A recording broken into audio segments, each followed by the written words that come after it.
মধ্যপ্রাচ্যের দেশগুলো থেকে বাংলাদেশে আসছে বিপুল পরিমাণ সোনা, যা সীমান্তের ৩০ জেলা দিয়ে পাচার হয় ভারতে। চোরাচালানের নিরাপদ রুট হওয়ায় বাংলাদেশকে ট্রানজিট হিসেবে ব্যবহার করছে দেশি বিদেশি চোরা কারবারি চক্র। ফলে ২২ বিলিয়ন মার্কিন ডলার রিজার্ভ আর ১০,০০০ কোটি টাকার রাজস্ব বঞ্চিত হওয়ার তথ্য দিয়েছে বাংলাদেশ ফাইন্যান্সিয়াল ইন্টেলিজেন্স ইউনিট বা BFIU। এ পরিস্থিতিতে দেশের আর্থিক খাতে শৃঙ্খলা আনতে সোনা চোরাচালান বন্ধের তাগিদ দিয়েছেন অংশীজনরা। তারা বলছেন, অর্থনীতি ধ্বংস করছে সোনা চোরাচালান। এখন অর্থনীতি সুরক্ষায় চোরাচালান বন্ধের বিকল্প নেই। এজন্য আইনশৃঙ্খলা বাহিনীগুলোর সর্বোচ্চ অগ্রাধিকার প্রয়োজন। BFIUকে সক্রিয়করণ ও গোয়েন্দা সংস্থাগুলোর কড়া নজরদারি লাগবে।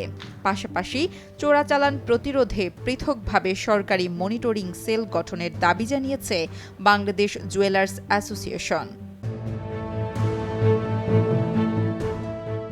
বাংলাদেশ ব্যাংকের সর্বশেষ তথ্য বলছে, আগস্ট মাসে প্রবাসীরা ২২২ কোটি ডলারের রেমিটেন্স পাঠিয়েছেন দেশে। এর আগে গত বছর আগস্টে ১৫৯ কোটি ৯৪ লাখ ডলার রেমিটেন্স দেশে আসে।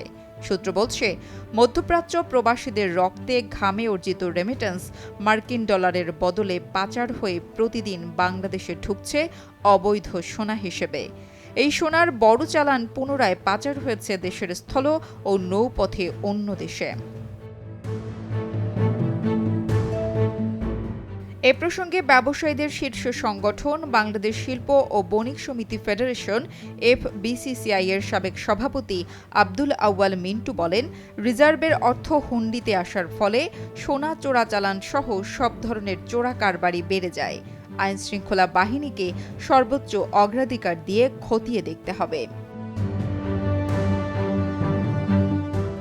এর মধ্যে খুলনা বিভাগের ৬টি, মেহেরপুর, কুষ্টিয়া, চুয়াডাঙ্গা, ঝিনাইদহ, যশোর ও সাতক্ষীরা জেলা সোনা চোরাচালানের নিরাপদ রুট হয়ে উঠেছে। ভারতে পাচার হওয়া সোনার বড় একটি অংশ এসব জেলার সীমান্ত দিয়ে পাচার হয়ে থাকে। নুসরাত জাহান কলি, কালের কণ্ঠ।